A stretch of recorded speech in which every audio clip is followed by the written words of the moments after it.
énergies assez extraordinaires, elles aussi, qui font que des projets comme ça peuvent naître et tenir la route. Moi aussi, lorsque j'ai reçu 75 coups de téléphone, j'en avais vraiment ras-le-bol de savoir. Et donc, j'ai cherché sur Internet où était Saint-Julien. Et j'ai trouvé nulle part Gérard Halimi, Saint-Julien.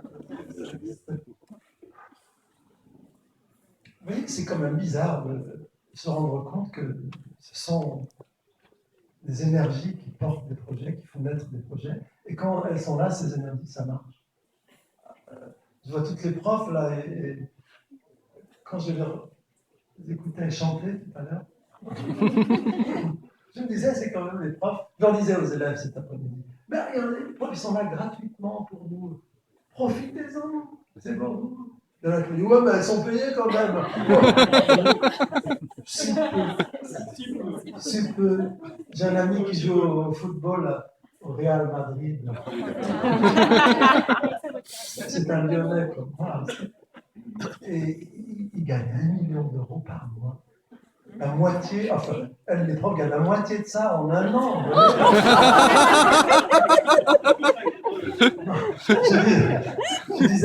Je disais à un élève que sans doute, à la fin d'une carrière, un prof ne peut même pas réunir une économie d'1 million d'euros. Quelle injustice! Mais je dis quand même, à la fin d'une vie, une prof ou un prof a l'impression d'avoir été plus utile à la société dans laquelle il a vécu plutôt qu'un footballeur. Parce que l'idée du sens derrière ce qu'on fait est très importante. Moi, je suis un homme d'énergie aussi, qui ne lâche jamais. Je vais jusqu'au bout de ce que j'entreprends. Finalement, c'est cela qui paye. J'ai trouvé avec une élève de SECPA tout à l'heure un nouveau titre pour un livre qui s'appellerait France, Société d'écueil. C'est un peu n'importe quoi. Parce que la France, à travers le monde, est connue quand même pour son hospitalité, son sens de l'accueil. J'avoue qu'on le retrouve beaucoup moins dans les villes aujourd'hui, et on le retrouve de manière ô combien excellemment illustrée dans ces petites villes de 12, 13, 14 000 habitants, où tous les ingrédients de la belle France, c'est 2 kilos de viande limousine que j'ai mangé. Je n'avais jamais mangé de viande limousine avant d'arriver ici. Je croyais que c'était une voiture. Et la dame, c'est tellement charmante de notre logis. Elle est formidable. Elle me dit, vous aimez la limousine? Je dis, j'en ai une. Je sais que je vais vous préparer. Et c'est vraiment, c'est comme chez nous, quoi. C'est comme chez nous. Chez nous où? Chez nous, dans ces zones rurales, où le sens de l'autre vaut quelque chose encore. Le sens de l'accueil, le sens d'être ensemble, le sens du partage. C'est moi qui vis dans la ville de Lisbonne, en ce moment, qui ai toujours vécu dans les cités, je retrouve ici des éléments de mon enfance. Cette fille de SECPA, qui, pendant 1 heure, n'ayant pu parler, venir dire ce qu'elle avait sur le cœur, parce qu'il y a tous les autres qui écoutent, et quand on n'est pas sûr de maîtriser les phrases et ses émotions, alors on se la ferme, parce que la peur est là, et l'angoisse. Alors, elle avait écrit un texte, son prof, il est là. Et quelle récompense, quel bonheur pour nous que de voir que lorsque on ne sait mot dire, ben, il faut écrire. À la fin de la rencontre, elle est bien, est-ce que je peux lire ce que je voulais vous dire?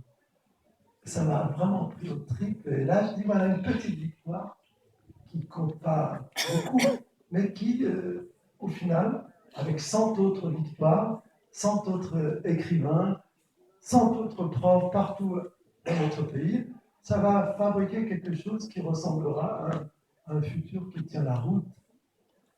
J'ai vu, hein, à juste titre, il y a des élèves qui m'ont dit, monsieur, vous êtes des cités, vous. Mais nous, on est du monde rural, Et c'est encore plus dur que dans nos cités. Parce que dans nos cités, on parle de vos malheurs. Dans les cités, on médiatise la colère des jeunes. Ils peuvent exister dans les médias. Ici, on m'a dit, on ne peut pas exister. La colère qui est la nôtre, ici, on est obligé de l'ingérer et de la tenir cachée. J'ai beaucoup appris ça. Ça me permet à chaque fois de relativiser la douleur des uns par rapport à celle des autres et de comprendre qu'il y a effectivement beaucoup de problèmes dingues dans notre pays. Et notamment beaucoup de problèmes qui nous attendent. Je regardais les gants tout à l'heure. L'industrie qui a disparu.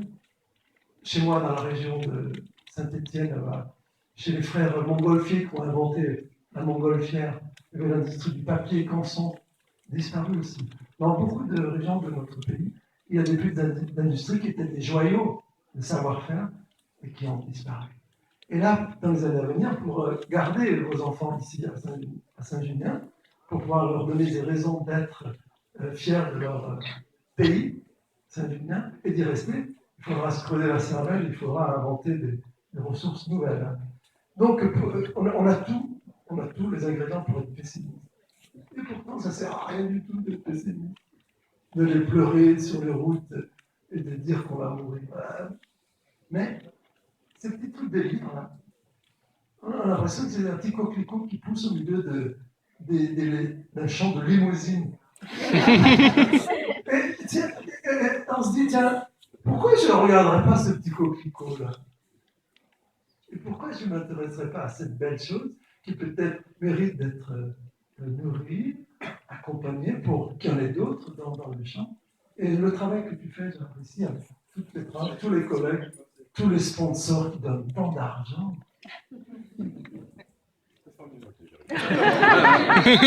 Mais c'est tous ces sponsors, enfin, ces amis qui offrent leurs prestations, tous les gens qui sont là et qui vont boire un coup avec nous, tous les élèves qui sont venus parce qu'ils avaient envie d'être avec les adultes, tous ces enfants de la SECPA, des SECPA qu'il ne faut pas.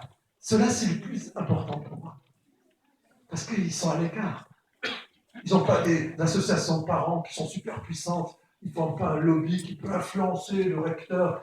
Et donc, il y a des gens comme ça qui n'ont rien pour se défendre, qui sont eux. Et quand on voit la manière dont ils ont besoin d'être entendus, de parler, aïe, aïe, aïe, ben on se tourne vers les plus vulnérables. Et on dit ce sont eux qui ont besoin de rencontrer des auteurs et de découvrir, s'ils ne l'ont pas fait déjà, le monde de la lecture et la magie de pouvoir écrire et dire sa vie après. Donc, merci à tout le monde. C'est un grand honneur pour moi d'avoir pu découvrir le Limousin et vous.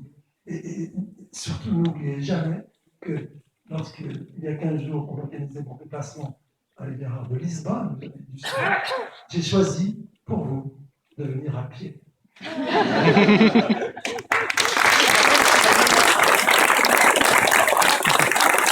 Merci à vous. Béatrice Rocher, peut-être que tu peux nous rejoindre aussi, parce que la principale, c'est la pilote du projet quand même, c'est Béatrice Rocher.